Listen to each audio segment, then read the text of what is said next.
In the name of God, the compassionate, the merciful, all praise be to Allah, the Lord of the universe, and peace and blessing be upon our Master and Prophet Muhammad and his pure household, and his noble companions, and all divine messengers. O God, hasten the arrival of Imam al-Mahdi and grant him good health and victory, and make us his followers, and those who attest to his rightfulness. Mr. President, dear colleagues, ladies and gentlemen, I am grateful to the Almighty God who has granted me the opportunity to appear before this World Assembly once again. I wish to begin by commemorating those who lost their lives in the horrible flood in Pakistan and express my heartfelt sympathy with the families who lost their loved ones, as well as with the people and the government of Pakistan. I urge everyone to assist their fellow men and women as a humane duty. Allow me to thank His Excellency Mr. Ali Abdussalam Taraki, the President of the 64th session of the United Nations General Assembly, for all his efforts during his tenure. And I would also like to congratulate Mr. Joseph Dace, the President of the 65th session of the United Nations General Assembly, and wish him all success. Dear colleagues, in past years, I spoke to you about some hopes and concerns. Some concerns involve the crisis in families, the security challenge, disrespect for human dignity, the deterioration of world economy, climate change, and disregard for human aspirations to achieve justice and lasting peace. After about 100 years of domination, the capitalist system and existing world order are unable to provide appropriate solutions to the problems that society faces. Thus, their demise has arrived. Therefore, I shall try to examine several causes for their failure and picture features for an ideal order. The first cause relates to our attitudes and beliefs. As you are well aware, divine prophets had the mission to invite everyone to monotheism, to love and justice, and to show mankind the path to prosperity. They invite men to contemplation and to seek knowledge in order to better appreciate the truth and to refrain from atheism and egoism. The essence of the message of prophets is one and the same. Every messenger has endorsed the messenger before him and given glad tidings about the next prophet to come, who presented a more complete version of the religion in accordance with man's capacity at the time. This trend continued until the last messenger of God, who presented the perfection of an all-inclusive religion.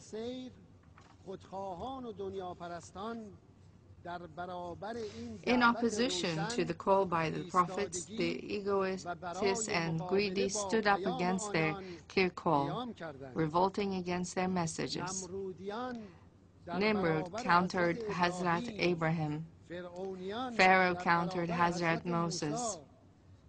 And the greedy countered Hazrat Jesus Christ and Hazrat Muhammad. May peace be upon all our prophets. In the recent centuries, human ethics and values have been rejected as a cause for backwardness. They were even portrayed as opposing wisdom and science because The proclaimers of religion in the dark ages of the West inflicted man with backwardness. Therefore, man's disconnection from heaven has detached him from his true self. Man, with his potential to understand the secrets of the universe, his instinct to seek truth, his aspiration for justice and perfection, his quest for beauty and purity, and his capacity, as God has said, to represent him on earth, has been reduced to a creature restricted by the materialistic world, with a mission to maximize individualistic pleasures. Human instinct then replaced true human nature. Human beings and nations are considered rivals, and the happiness of an individual or a nation is upheld at the cost of others, to the point of even eliminating or suppressing others. Rather than developing a constructive and evolutionary method of cooperation, it was replaced by a destructive struggle for survival. The lust for capital and domination replaced monotheism, which is the gate to love and unity. This widespread clash of the egoist and the divine values gave way to slavery and colonialism. A large part of the world came under the domination of a few Western states. Tens of millions of people were taken to slavery, and tens of millions of families were shattered.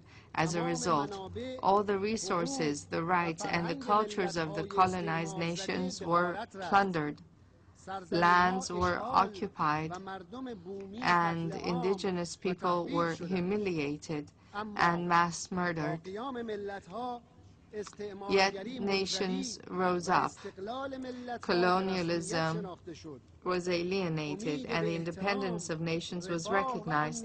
Thus, the hope for respect, prosperity, and security was revived amongst nations. In the beginning of the past century, beautiful mottos of freedom, human rights, and democracy created hopes for healing the deep wounds of the past.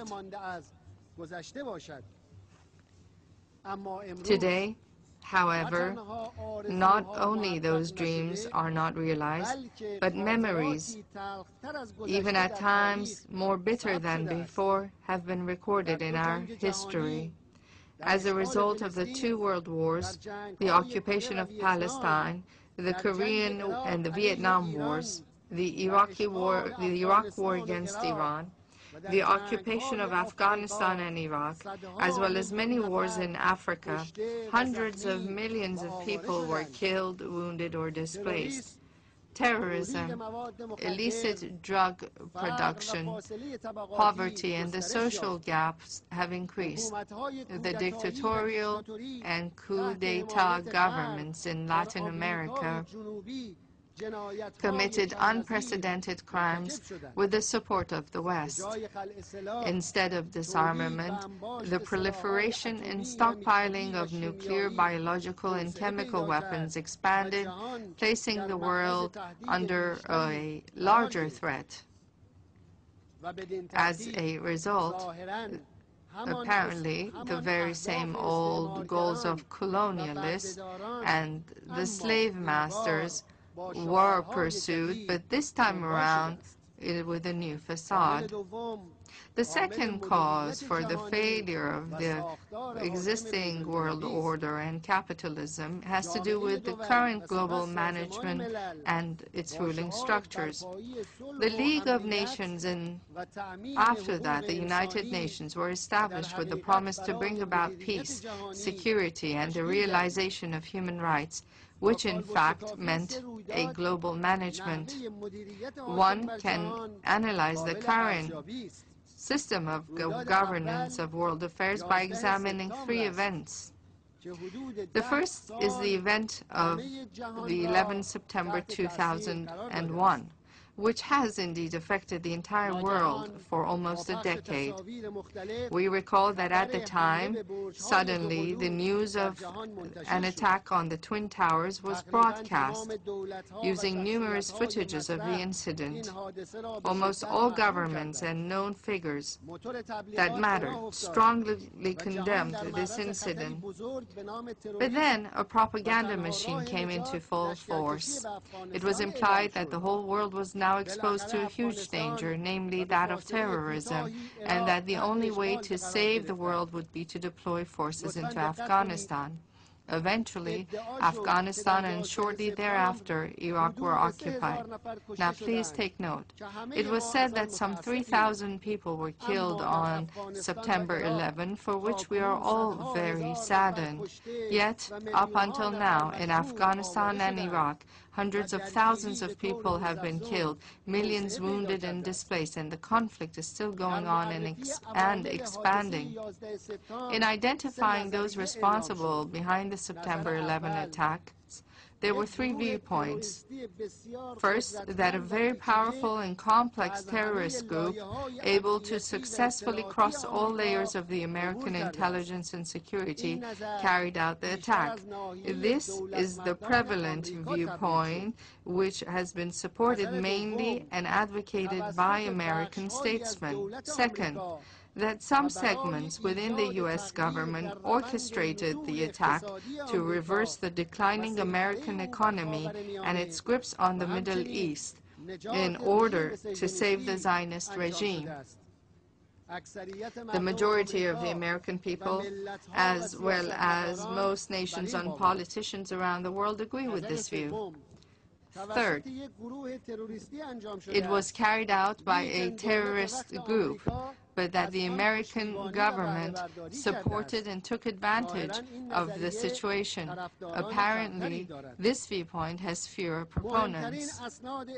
The main evidence for this viewpoint links the incident with a few passports found in the huge volume of rubble and a video of an individual whose place of domicile was unknown, but it was announced that he had been involved in oil deals with some American officials.